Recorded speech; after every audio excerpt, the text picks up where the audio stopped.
শিক্ষার্থী আসসালামু আলাইকুম, আশা করি তোমরা সকলে ভালো আছো। তো আজ আমি তোমাদের সাথে আলোচনা করব তোমাদের চতুর্থ শ্রেণীর বাংলা বই থেকে প্রথম প্রান্তিক মূল্যায়ন বা প্রথম সাময়িক পরীক্ষায় কেমন প্রশ্ন হতে পারে তেমন একটি চূড়ান্ত মডেল প্রশ্ন নিয়ে আলোচনা করব। তো এখানে দেখো রয়েছে প্রথমে নিচের অনুচ্ছেদটি পড়ে 1 ও 2 নম্বর ক্রমিক প্রশ্নগুলোর উত্তর লেখো। এখানে বাংলাদেশের প্রকৃতি থেকে এই অনুচ্ছেদটি নেওয়া।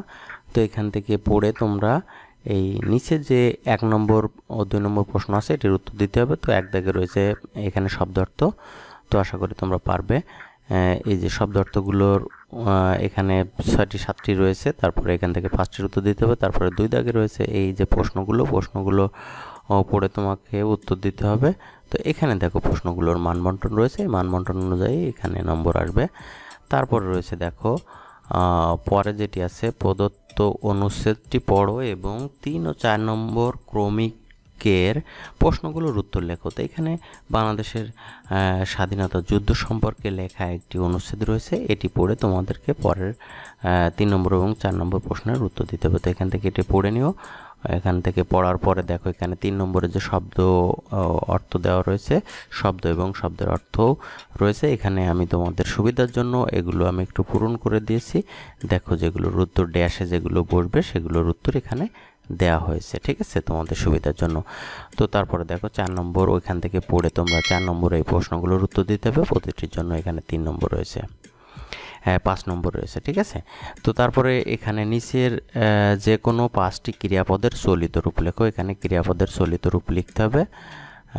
এখানে সাদুরূপ রয়েছে, যেমন জাগিয়া জেগে, হইবে হবে, দেখিব দেখব, করিয়া করে, উড়িতেছে উড়ছে, রাখিয়া রেখে, পড়িয়াছি পড়েছি, যাইতেছে যাচ্ছে, করিতে করতে, বসিলেন বসলেন, আসিতেছে আসছে, চলিতেছে চলছে, ভাবিতেছে ভাবছে, ঠিক আছে। এরকমভাবে উত্তরটি হবে। তারপর দেখো এখানে রয়েছে 6 দাগে নিচের অনুচ্ছেদটি পড়ে 5টি প্রশ্নবোধক বাক্য তৈরি করে লেখো, ঠিক আছে। এখানে একটা অনুচ্ছেদ রয়েছে, এখানে বাংলার খোকা থেকে নেওয়া একটা অনুচ্ছেদ রয়েছে, এটি পড়ে তোমাকে প্রশ্ন করতে হবে।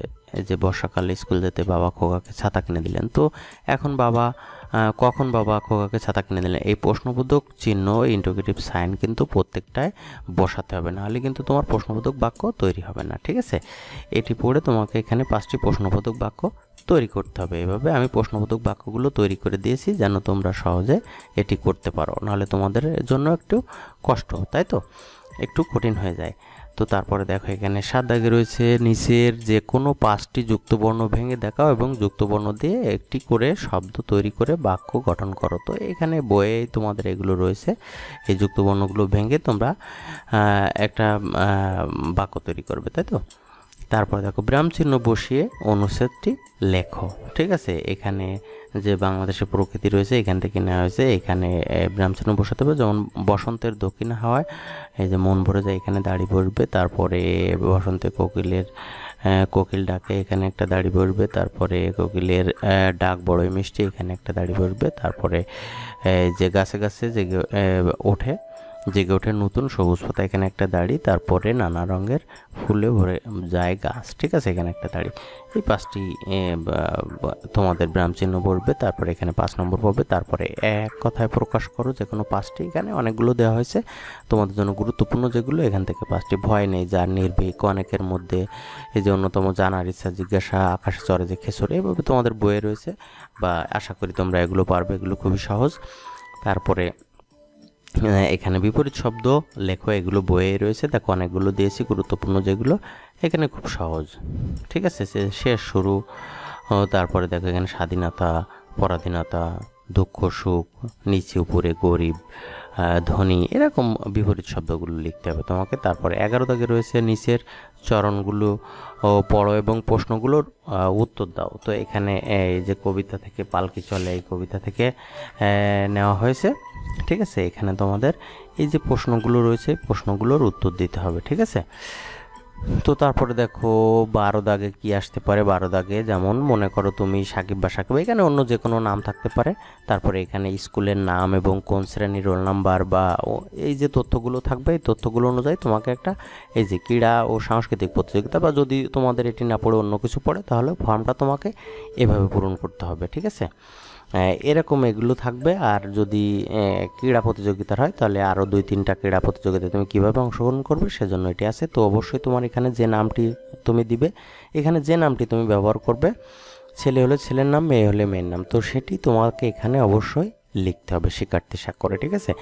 তো তারপর তোমাদের সিলেবাসে রয়েছে, দেখো এখানে মনে করো তোমার নাম সোনিয়া, এখানে দেওয়া হয়েছে তোমার ছোট বোনের অসুস্থতার কারণে আজকের জন্য ছুটি চেয়ে প্রধান শিক্ষকের, এটা তোমাদের সিলেবাস রয়েছে, এটা পড়বে। এখান থেকে একটা দরখাস্ত অথবা একটা চিঠি যে কোনো একটি পড়বে, এখানে সিলেবাসে অন্তর্ভুক্ত রয়েছে, এখান থেকে যে কোনো একটি আসতে পারে। তো তোমরা এই দুটোই বাড়িতে প্র্যাকটিস করবে, তাহলে যে কোনো একটি তুমি পাবে, বা দুটি আসতে পারে, যে কোনো একটিও লিখতে হতে পারে, এমন হতে পারে। তারপরে 14 দাগে রয়েছে, দেখো এই যে কোনো একটি বিষয়ে 20টি শব্দের মধ্যে রচনা লেখো। তো এখানে রয়েছে দেখো তোমাদের সাধারণত এরকম এই রচনাগুলো তোমাদের সিলেবাসের অন্তর্ভুক্ত। এই যে 4টি রয়েছে, এখানে 4টি, এখানে তুমি যদি দুটো মুখস্থ করো তাহলেও তুমি হবে যে আমাদের দেশ বা একজন বীরশ্রেষ্ঠ বা আমাদের বিদ্যালয়, যে কোনো 2টি পড়লেও তুমি আশা করি পাবে। তো এখানে দেখো একটা রয়েছে আর একটা রয়েছে, এরকম যদি 2টি তুমি এখান থেকে মুখস্থ করো তাহলেও তোমার জন্য হবে। আর যদি 4টে পারো তো 4টেই পড়বে, তাহলে খুব ভালো হবে। তো এখানে সংকেতগুলো দেওয়া রয়েছে, এই সংকেতের অনুযায়ী তোমাকে লিখতে হবে। যদি সংকেত না থাকে তাহলে তুমি এখান থেকে এই সংকেত অনুযায়ী তুমি পড়ে ফেলবা, সেভাবে লিখবা। বা একটু যদি ঘুরিয়ে ফিরিয়ে দেয় এই যে সংকেতগুলো কোথাও থেকে যদি একটু ঘুরিয়ে দেয় তাহলে তুমি এখান থেকে বুঝে তোমাকে লিখতে হবে, ঠিক আছে।